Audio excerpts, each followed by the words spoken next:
миром. Присылайте ваши вопросы заранее на наш email info@rusa.fm или во время передачи по СМС 347 460 08 77.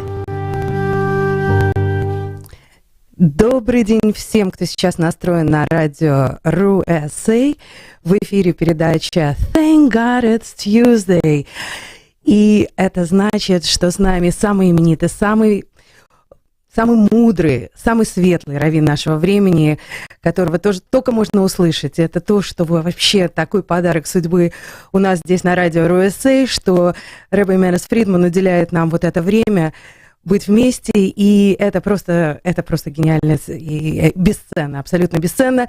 Мы не общались несколько недель с ним, потому что он разъезжал, он очень востребованный, он был в разных странах и разговаривал с разными людьми и приносил много света в разные точки мира. А вот сегодня он опять с нами, и это потрясающе. И тему, которую мы хотим с ним сегодня поднять, это как можно оценить состояние нашего мира, скорее всего, даже нашей страны после выборов, которые только что прошли, midterm elections.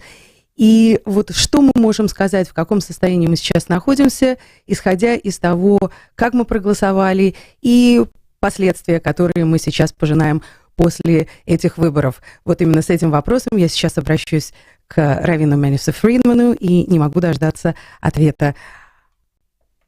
Rabbi Menes Friedman, hello, thank God it's Tuesday.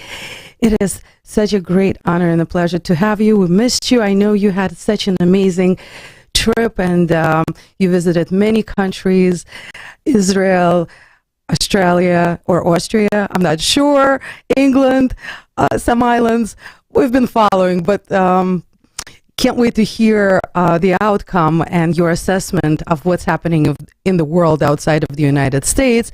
But before we get to that, if you don't mind, I would like to assess the midterm elections if based on the way that people voted, because right before you left, we had a conversation about the state of the world, how people are thinking, what they want, and how they're going to vote, and how they can change, how we can change our reality or our life with knowing what we want. So based on this election, can you please assess what is the state of the world, and not just the elections, but the consequences that came afterwards as well? Rabbi Friedman, can't wait to hear what you have to say to us. How have you been? It's been, what, 3 weeks? Yes, terrible. Without you, we're always terrible.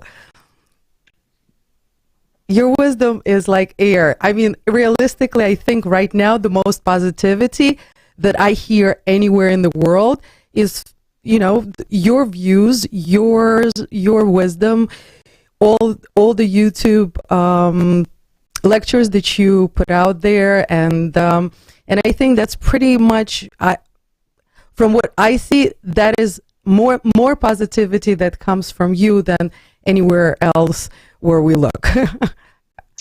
For those who are call looking. It air. Yes. Like air. Yes.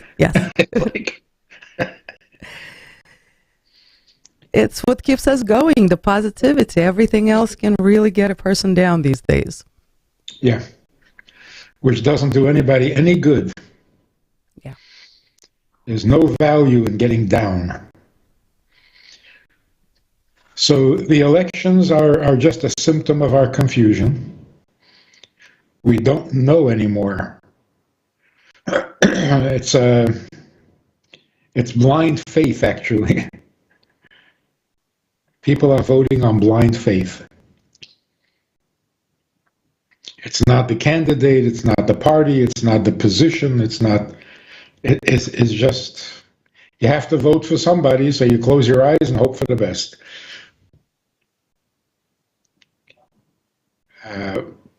Which is fine, because the solution is not going to come from the politicians anyway. The solution comes from the people. So when we stop putting all our hope in the leaders, and we take life in our own hands to make it better, then there'll be a really big change, which is happening everywhere. So let me put it in an interesting way. 3 weeks ago or so, we were reading about Noach. And I was going to say this, but we weren't on the air. There's a strange thing when it comes to Noach, who built an ark and was the only one with his family who was saved from the flood, and the whole human race began with him again after Adam and Chava. So the Torah says very clearly, explicitly, Noach was a tzaddik, a sincere tzaddik. But there are two opinions among the sages, because it says that he was a tzaddik in his generation. So there are two ways of understanding that. One is complementary, and the other one is critical. The complementary one is, what does it mean he was a tzaddik in his generation? Why are you qualifying it like that? To tell you what a great tzaddik he was. Because to be a tzaddik in his generation was very difficult, because there was no one else. So he was not your regular tzaddik. He was a special tzaddik because of the generation that he lived in. The other opinion among the sages is that, no, it's a critical statement, qualification. He was a tzaddik, but in his generation, compared to everybody else, or so it seems, right? Compared to everybody else, he was a tzaddik. But if he lived in the times of Avram, he would be nothing. That's the opinion. The question is, where do you go from being a tzaddik to being nothing? Torah says he was a tzaddik. And the sages come and say, actually, he was nothing. What is that? Why would anybody say that? What a nasty attitude.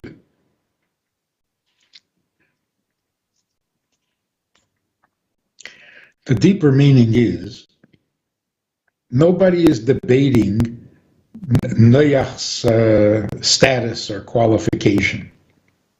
Torah says he was a tzaddik, he was a tzaddik. And being a tzaddik in his generation was not easy. So he was a great tzaddik. Nobody debates that. Why would anybody? Why would anybody feel a need to say, nah, he wasn't so great? What do you gain by that? The second opinion, the critical opinion is, if Noach was in the time of Avram, and he was still a tzaddik the way he was in his own generation, it would be considered nothing. Not he wouldn't be a tzaddik. Being a tzaddik in his generation was great. Being a tzaddik in the times of Avram would be considered nothing. Because in the time of Avram, there was greater access to God. You could get closer to God. So if you remained on the same level as Noach was in his generation, that would be considered nothing. So yes, he would still be a tzaddik. But being a tzaddik would be irrelevant, outmoded, old-fashioned, gone. When closeness becomes available and you don't respond, God made himself more available in the times of Avram. So God initiated a certain closeness. If you don't respond, because you're still functioning the way you used to, I think saying that it's nothing is putting it mildly. It's worse than nothing. It's a rejection. A husband reaches out to his wife, wants to improve the relationship and make it more intimate, and the wife says, "Nah, the way it was is good enough." Whoa, whoa, whoa.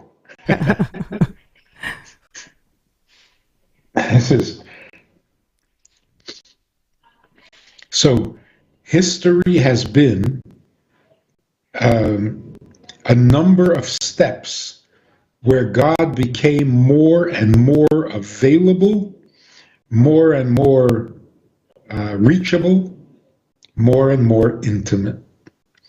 And in each of those stages, if you remained in the stage before, you missed the boat completely.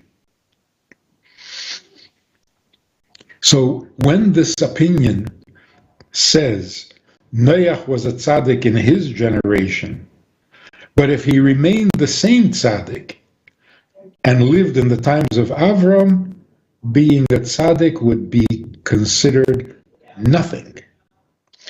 So a tzaddik means you do what you're told. That's basically what it means. There are certain people who are tzaddikim because they always do what they're told. So there were 7 Noahide laws. He kept them all. And when he was told to build an ark and go into the ark, he did. See, he's a tzaddik. In that generation, that was the closest you could possibly get to God. God said, you did. That's it. You're as close as you can get. So how did you get close to God? Through obedience. That's similar to childhood. How does a child relate to a parent? He listens. Your mommy told you, you do it. That's it. That's as good as the relationship can be. So Noach was at the top of the world in his generation. In the times of Avram, God became a little more knowable because we're maturing. Our relationship matures. Everybody believed in God in the days of Avram. Everybody. Because everybody was a great-grandson of Noach. What, they didn't know the story of the flood from their grandfather? How could they not? And Noach knew Adam. So how can they not know that Adam was in the Garden of Eden, he ate from a tree and they threw him out? They didn't know that? Of course they knew that. So there was nobody in the world at the time of Avram who did not believe in God. Yet, they all worshipped idols. Not because they thought the idol was God. They thought the idol was a God. So God was the creator, the God of gods, but he was unknowable. So the best you could do is worship the little gods that God created. That was the idolatry. Avram came along. We say Avram taught the world monotheism.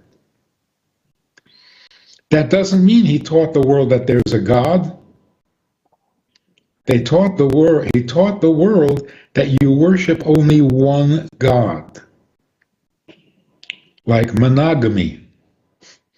Only one. Not your main husband and then your little husbands. Or your main wife and the little wives. There is one God and that's all you need. Because you can pray to God, you can thank God directly, you don't need intermediaries. That was a great insight, a great advancement. It's like a child who suddenly becomes an adolescent and can actually talk to his mother. So, if Noach lived in the times of Avram, but still was obedient like a baby, it would be considered nothing. But now, let's follow the process. If Avraham lived in the times of Moshe,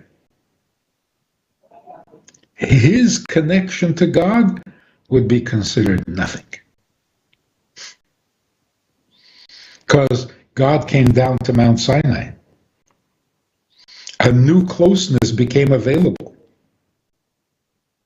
If you don't get with the new closeness and you stay on the same level as before, it means nothing. You're missing the whole point. Yes, you're still a patriarch. But being a patriarch was old news.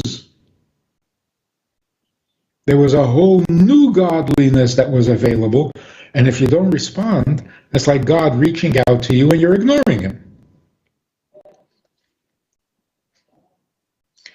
If Moshe, with all his greatness, if he lived in the time of Rabbi Akiva and was still learning the text of the Ten Commandments, he would be missing the boat. It would be nothing. Because now we had the oral Torah with all the details, with all the richness of it.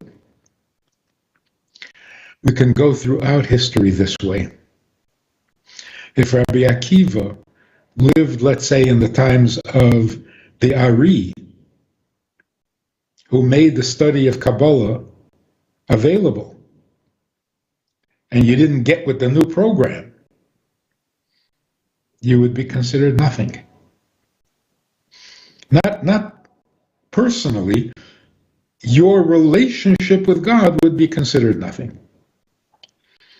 So as great as it was in its time, it becomes irrelevant when a new intimacy or a greater closeness becomes available.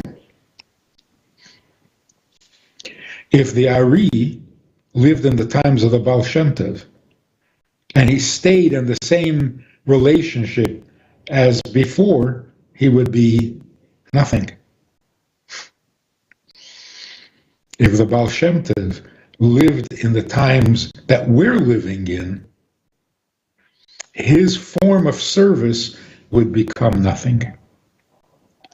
Performing miracles, reaching out to the uneducated, that was great. Not today.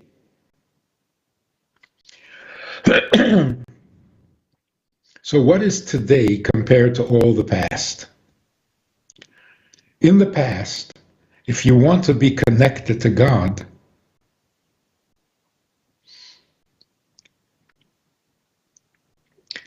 you had to have some very special quality or some special effort.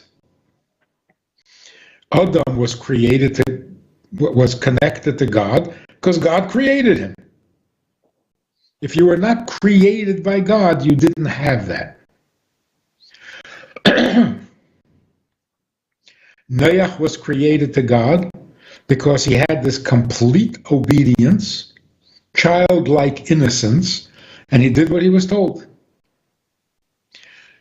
Let's say Jacob, had a ladder. If you climb the ladder, you connect to God. Moshe, you go up the mountain, and God comes down to the top of the mountain. At the top of the mountain, you make connection to God. Rabbi Akiva gave his life. He was martyred for Torah. Okay, that's a strong connection. Today, God is so close, you don't have to climb a ladder, you don't have to go to the top of the mountain, you don't have to martyr yourself, you don't have to do anything. God is so close, just do it. Do the mitzvah, he's right there. Well, what do I have to do to become? No, don't become anything. When God is this close, you don't have to become. You don't have to become a scholar like in the olden days. You don't have to study Kabbalah like in the olden days.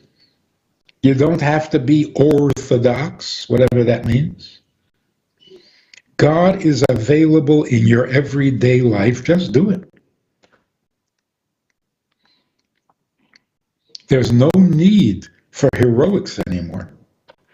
Everybody as they are can serve God fully without climbing mountains, without climbing ladders, without achieving greatness, without changing your personality. So this is what the Rebbe said. Go out in the street and ask a Jew to put on tefillin. Well, maybe he's not Orthodox. Maybe he doesn't even believe in God. Not a problem. It is so, God is so available, you don't even have to believe him. Rabbi Friedman, but okay, so in the times of Noah, they connected through speech, through directions. The same thing happened with Moshe. He spoke to God. Now, how do we get the return connection? Yes, it's absolutely doing mitzvahs is where it's at, and everybody should. But where is that connection? That backhand that everybody is looking for. Where do we feel God? Where do we see God? Where do we feel that connection with God today?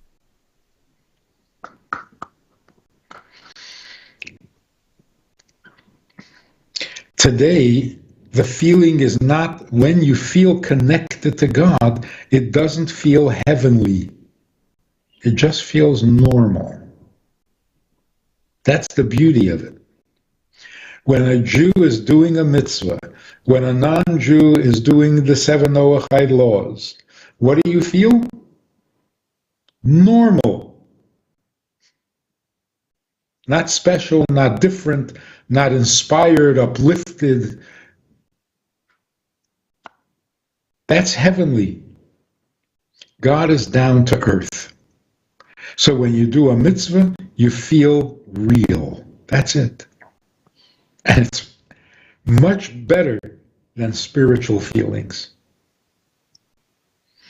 It's the truth. It's why we're here. We're finally being who we are. And that feels wonderful, but so natural, because it is. So I was speaking in Israel, and it was a great program. I can tell you about it. Thank you. Now we get to the good stuff. Oh, I'm sorry. There's this very popular model in Israel who's starting to explore mitzvot and practicing whatever.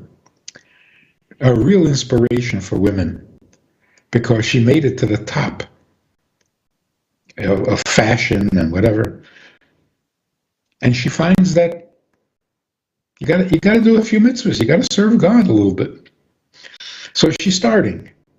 So we had a program. About 400 women came. None of them observant. None of them. And she was telling them how she got inspired and how she decided that she has to raise her kid with values, not with fashion.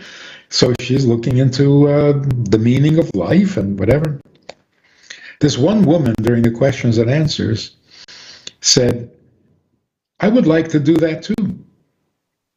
I would like to do mitzvot. I'd like to keep Shabbat, keep kosher. But I'm secular.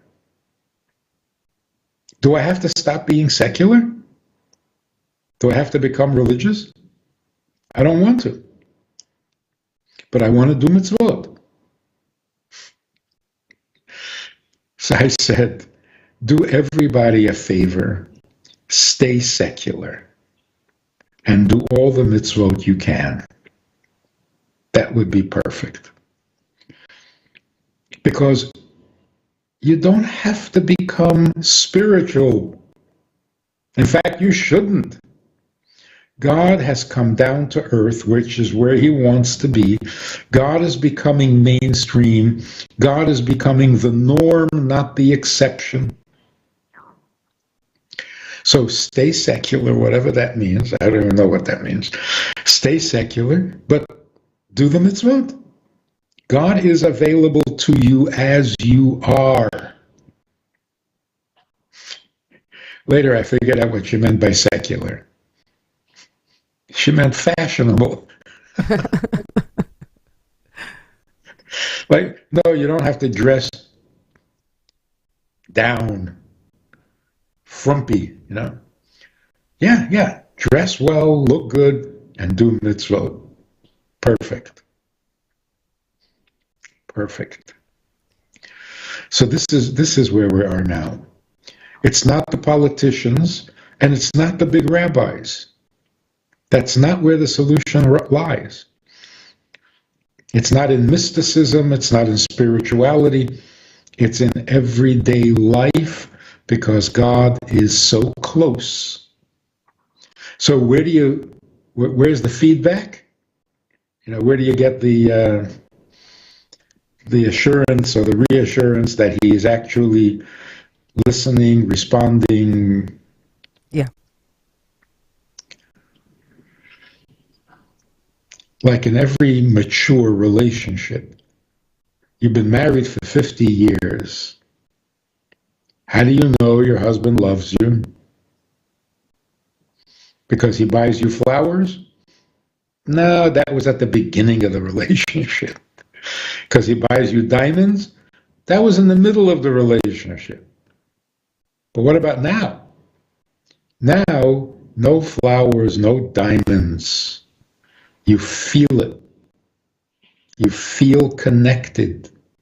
You don't need a sign from heaven. You know, you don't need a revelation to tell you we've arrived. And it's much better than any kind of revelation or conversation or the knowledge that I am satisfying God's desire. Come on, that is the essence of intimacy. So don't say anything. Don't do anything. Just enjoy the closeness. That's a mature relationship. Rabbi Friedman, amazing. Thank you so much. Also have a question.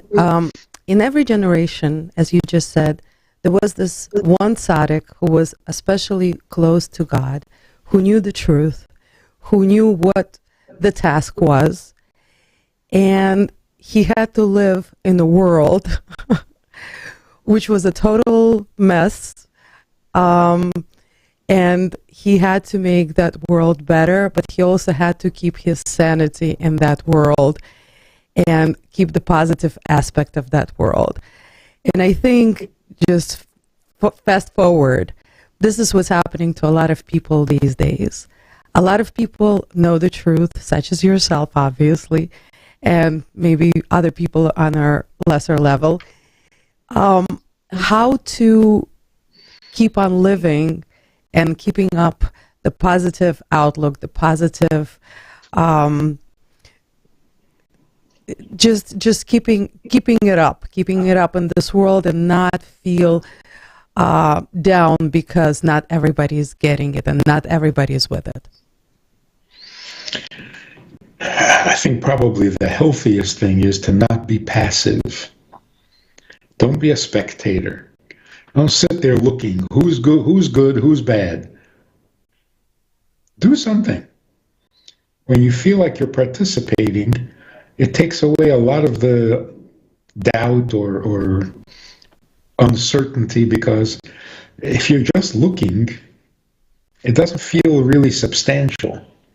But if you're involved, if you're engaged, if you're actually participating and contributing, like if you share a good idea, if you talk about God with a neighbor, with a friend, with a coworker, and you see the positive results, all doubt is gone. So don't be passive in anything, by the way. So all the leaders that you mentioned in the different generations, it wasn't just that they knew. Through them, everybody knew in one way or another. Like, for example, in the times of the previous Rebbe and his father. So a generation ago and 2 generations ago, the theme in Judaism was self-sacrifice. Risk everything. That was going on all over the world. All over the world, people were sacrificing their lives for what they believed in. It was a universal thing. Whether it was for country, for religion, or for industry. It was a fanatical time of absolute commitment. The Rebbe at that time personified and embodied that quality of serving God without conditions. But it became a universal thing. People were sacrificing their lives for ridiculous things because that was the atmosphere. It was in the air. It was in the water. It was everywhere. What are you dying for? Because if you weren't really ready to die for something, you're irrelevant. What's in the atmosphere today? Everywhere. Confusion, doubt. The feeling of enough. Yeah. Enough already. Everywhere. Yeah. On whatever subject, in whatever area, enough already. In politics, for sure. War, enough already. Nobody wants it. They don't want to even hear about it. Enough already. In other words, we've reached the end of the experiment. We need the results. Wasn't that what the Rebbe was all about? In Judaism, we've reached the level where, okay, now Mashiach has to come. Because we've done it all. We've seen it all. We've been everywhere. What more? Enough already. That became the mentality for everything and everyone in their area. An impatience with business as usual. The Rebbe's most recent slogan was Ad Mosai, which means, so how much longer? We've been doing this, we've been sacrificing, we've been devoted, we've been loyal, we've gone through thick and thin, through fire and water. Okay, all right, so enough already. Everybody feels that. Absolutely. It's in the water. It's in the air. We're in agreement, but and this is another thing, especially that things are keep on elevating and coming out and surfacing, and everybody's seeing things. Well, almost everybody seeing the truth, and yet it's still not happening. We still have not tipped the scale, and that's probably the scariest thing out there, that it's still not happening. Yes.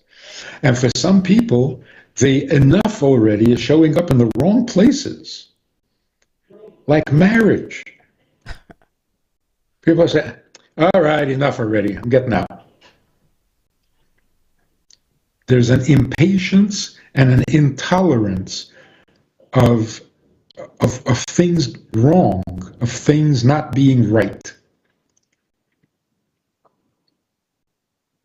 which is a very positive development. But as you say, it's scary because we're no longer believing what we used to believe, and it hasn't been replaced with something better yet. So we're kind of in a transitional mode, neither here nor there. And that is scary. And that's why, as you started off, that's why we need so much reassurance, positivity, optimism. Like a guy climbing a ladder, which we don't have to do, but a guy climbing a ladder, and he's on the first rung, and you're telling him, go up to the next rung, and he can't. Because to go up to the next rung, he has to take 1 foot off the lower rung. Stand on 1 foot, like a fiddler on the roof. It's scary. It's shaky. It's unstable. Yeah, but how else are you going to get to the next rung if you don't put your foot up on? Yeah, so for a second, you're standing on 1 foot, and it's so we're going through that in-between moment where we don't have both feet in our old life, but we're not yet into the new life. Yes, that's a little like a fiddler on the roof. We have to maintain our balance. Rabbi Friedman, I must admit that in the beginning of when this our world started to reveal itself and we started to see the separation of good and evil, which was only a few years ago, it was a little bit easier in the beginning to keep the optimism going and the kindness and the positivity. The longer we go, the harder it gets because it's like new. We already see it. It's here. We all had enough.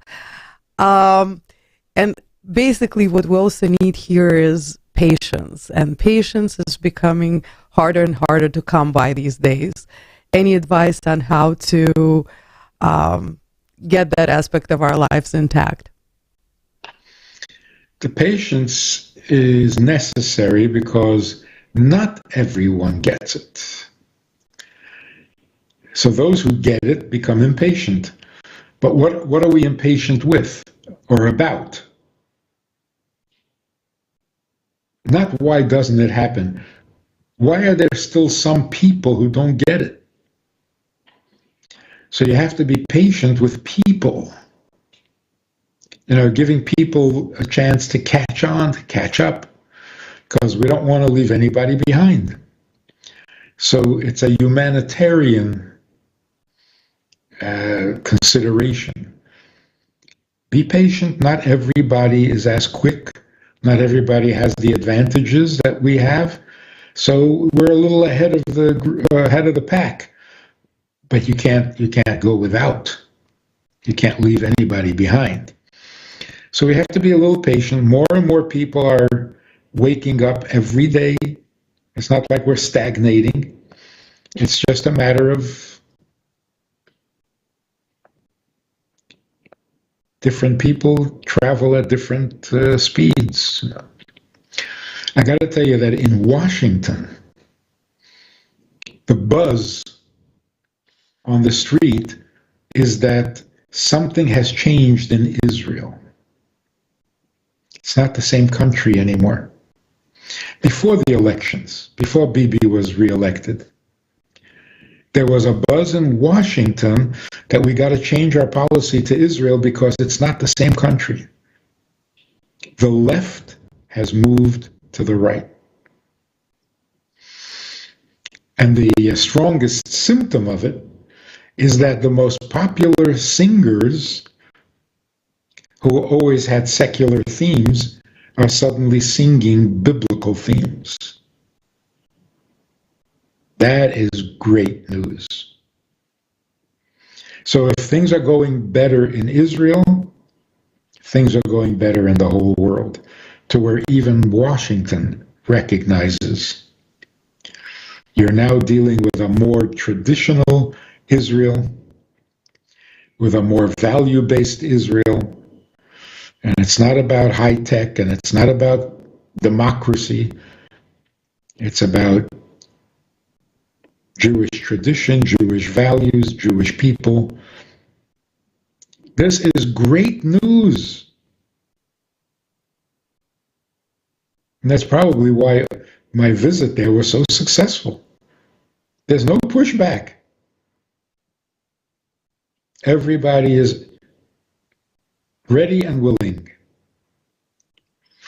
to serve God properly. That's it. That's what it comes down to. Rabbi Friedman, absolutely amazing. I mean, in this one short little period of time, you've been able to inspire, enlighten, give a direction, give us a real... Oh boy. Ваши голоса звучат ясно и бесконечно. So sorry about that. It's just amazing that you are able to give us direction to stay on and to, continue, gather our strength, gather our thoughts together, gather ourselves together and move forward in the right direction, bringing light to the world, positivity, goodness, and amazing. And you're doing it all over the world. I hear everybody speaking about it and being grateful about it. And from the bottom of my heart and our entire community, super, super grateful to you for this. It's just amazing. Thank you. It's priceless. It's needed. It's something that we can only learn from and take as an example, apply it to our lives, everyday lives, and ourselves. So thank you so, so much, Rabbi Friedman. And any words of wisdom you want to leave us with for the rest of the week? Just to summarize, everybody has become impatient. Everybody. Make sure that you're impatient about the right thing. Don't waste it. It's a good feeling. Focus it where it needs to be. Impatient with the world that still is not focused on the fact that we are here to serve, not to be served. Amazing, Rabbi Friedman. Thank you so, so much. We'll take it in, keep it with us, and hopefully get more wisdom, more insights next. Thank God it's Tuesday. Thank you so, so much for this incredibly valuable hour. Thank you. Ну, а всем, кто нас сегодня слушал, огромное вам всем спасибо. Спасибо, что мы все вместе растем, крепчаем, умнеем, светлеем, благодаря такому гениальному раввину, как раввину Менесу Фридману. Пожалуйста, не останавливайтесь на достигнутом. YouTube-канал Rabbi Menes Friedman всегда открыт, и там всегда очень много интересного, нужного и позитивного. Самое главное, то, что нам всем сегодня нужно больше, чем воздух. Так что всем еще раз огромное спасибо и до следующей недели. WWPR 105.1 FM HD2 New York.